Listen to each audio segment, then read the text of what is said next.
O poder da autorresponsabilidade, Paulo Vieira. Capítulo 9. Mudando minha existência sem mudar as pessoas. Pessoas pseudo-autorresponsáveis acham que, para serem produtivas e prósperas, precisam mudar os outros. Entretanto, o autorresponsável se basta nas suas escolhas, nas suas decisões e na sua fé no Criador e, dessa maneira, faz bom uso do livre-arbítrio dado por ele. Os realmente prósperos sabem, por experiência própria, que é improdutivo e infrutífero tentar mudar os outros.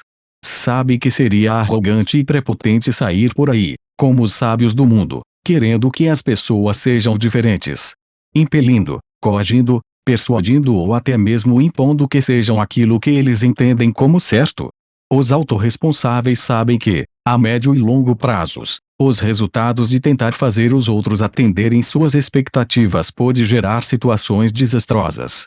Antes de tentar mudar alguém, devo mudar a mim mesmo. Se não consigo mudar a mim, por que conseguiria mudar outras pessoas? Tenho visto muitos pais aplicando penas severas a seus filhos por tirarem notas baixas, quando, na verdade, tais notas são reflexos diretos de pais ruins ou, pelo menos, de uma educação deficiente. Se houvesse uma avaliação para pais, certamente eles seriam reprovados de imediato, com notas muito piores que a dos próprios filhos. Um pai autorresponsável, antes de querer mudar o filho, muda a si mesmo, talvez dialogando mais, sendo mais presente, mais amoroso ou mesmo mais firme e menos permissivo. Ou, quem sabe, deixando de ser tão crítico, tão ditador, tão agressivo e sempre o dono da verdade, invalidando seu filho, fazendo-o crer que é incapaz e inadequado para a vida. Você, gerente de vendas, executivo ou empresário, já pensou em não tentar mudar a sua equipe, mas mudar a si mesmo? Em vez de cobrar que seus funcionários se capacitem, você poderia e deveria se capacitar. Em vez de querer que eles sejam os melhores vendedores, você deveria ser o melhor gerente ou líder. Antes de querer que eles sejam objetivos e focados em resultados, deveria implantar ferramentas gerenciais de vendas, que dessem foco e direcionamento, não para eles, mas para você, como o responsável maior pelos resultados. Os realmente prósperos sabem, por experiência própria, que é improdutivo e infrutífero tentar mudar os outros. Quantos de nós gostaríamos de mudar a cabeça e o caráter dos políticos, que, além de corruptos, muitas vezes são administrativamente incompetentes? Entretanto, por debilidade emocional, não olhamos para nós mesmos e, por isso, não percebemos que tais políticos não são em nada diferentes da maior parte da população, ou seja, de nós. Já vi inúmeras pessoas criticarem a incompetência dos políticos enquanto, em suas casas, as finanças pessoais estão totalmente desorganizadas e mal administradas. Outras se apropriam do que não lhes pertence, seja aceitando um troco dado a mais, que não era devido, ou achando uma carteira com dinheiro, ficando com o que é de valor e sentindo-se um bom samaritano por devolver os documentos. Certa vez, presenciei uma vendedora que viu quando uma cliente deixou cair sua caneta Montblanc e esperou que ela fosse embora para se apropriar do belo e caro objeto. Depois, contou aos colegas, também corruptos, como se aquilo fosse uma grande vantagem. A granfina de bobeira e o que é achado não é roubado, disse ela. A meu ver, esse tipo de pessoa é tão desonesta quanto qualquer político corrupto. A diferença é onde elas estão e até onde suas mãos têm poder de alcance. Antes de exigir dos outros, mude a si mesmo, transforme sua forma de pensar, de sentir, e tudo será diferente. Seja diferente. Antes de exigir dos outros, mude a si mesmo, transforme sua forma de pensar, de sentir, e tudo será diferente. Tudo se adequará de modo coerente com a nova pessoa que surge, você. O que disser ao ímpio, justo é, os povos o amaldiçoarão, as nações o detestarão. Mas para os que o repreenderem haverá delícias, sobre eles virão a bênção do bem. Provérbios 24. 24 a 25. Mensagem final. Confrontando a si e aos outros com a verdade. Jesus é minha grande inspiração, o maior de todos os líderes, o maior de todos os empreendedores, o mestre dos mestres. Ele de fato era completamente autorresponsável, não o criticava, não o reclamava, não buscava culpados, não se fazia de vítima, de modo algum julgava os outros. Entretanto, ele confrontava as pessoas e as situações com a verdade, era genuíno. Não fugia, nem se calava diante da mentira.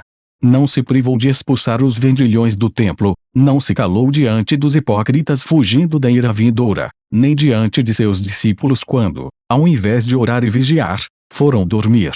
O mesmo serve para nós, que buscamos a autorresponsabilidade. Devemos nos alegrar com a verdade, mesmo que ela doa em alguém, mesmo que doa em nós mesmos. O autorresponsável sabe a importância da verdade ao elogiar um bom comportamento ou resultado, como também ao confrontar alguém com atitude inadequada. Entretanto, devemos estar atentos, afinal não somos, nem de longe, como Jesus Cristo em sabedoria e santidade. Por isso, muito cuidado e discernimento ao confrontar alguém. E, sobretudo, antes de confrontar quem quer que seja, você deve ser um perito em confrontar a si mesmo com a verdade. O autorresponsável sabe a importância da verdade ao elogiar um bom comportamento ou resultado, como também ao confrontar alguém com atitude inadequada. Lembre-se, fuja da crítica, mas abrace a sugestão, não busque culpados, mas a solução, não justifique seus erros, mas aprenda com eles. Por fim, com amor, julgue as atitudes das pessoas, mas não julgue quem as realizou, elas deram o melhor que podiam, nas condições em que estavam, antes disso. Porém, pense no que você pôde fazer para contribuir. E, então, o que vai fazer? Exercício final. Termo de compromisso. Para que possa avançar em direção aos seus objetivos, peço que, nas linhas a seguir, escreva um termo de compromisso, no qual você se comprometerá a ser uma pessoa autorresponsável e a usar, no seu dia a dia, as 6 leis da autorresponsabilidade. Depois de escrevê-la, você deve memorizar sua declaração e verbalizá-la ao acordar, em voz alta, por 30 dias seguidos. Termo de compromisso. Eu declaro para todos os fins ligados ao meu sucesso e felicidade, que me comprometo a ser autorresponsável com as seguintes características. Para isso, usarei fielmente as 6 leis da autorresponsabilidade, que são: Lei número 1, Lei número 2, Lei número 3, Lei número 4, Lei número 5, Lei número 6. Dessa maneira, colherei grandes resultados e mudanças na minha vida profissional e pessoal. Assinatura. Data. Parabéns, você venceu uma importante etapa em direção às suas mudanças e conquistas. Certamente, aprofundou o conceito de autorresponsabilidade e o transformou em uma crença. A partir de agora é questão de tempo para os resultados aparecerem.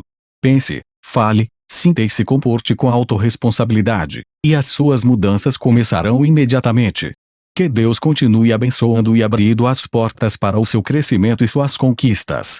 Um grande abraço, paz e sucesso. Paulo Vieira. Coaching Integral Sistêmico, CIS, é uma metodologia criada por mim. Nela, o coaching tradicional é expandido para trabalhar os lados racional e emocional do ser humano. Além disso, o CIS considera que as pessoas são sistêmicas, de maneira que, se uma área da vida está ruim, todas as outras serão afetadas. Falarei um pouco mais sobre isso ao longo do livro. Crenças são as lentes pelas quais enxergamos a nós mesmos e ao mundo.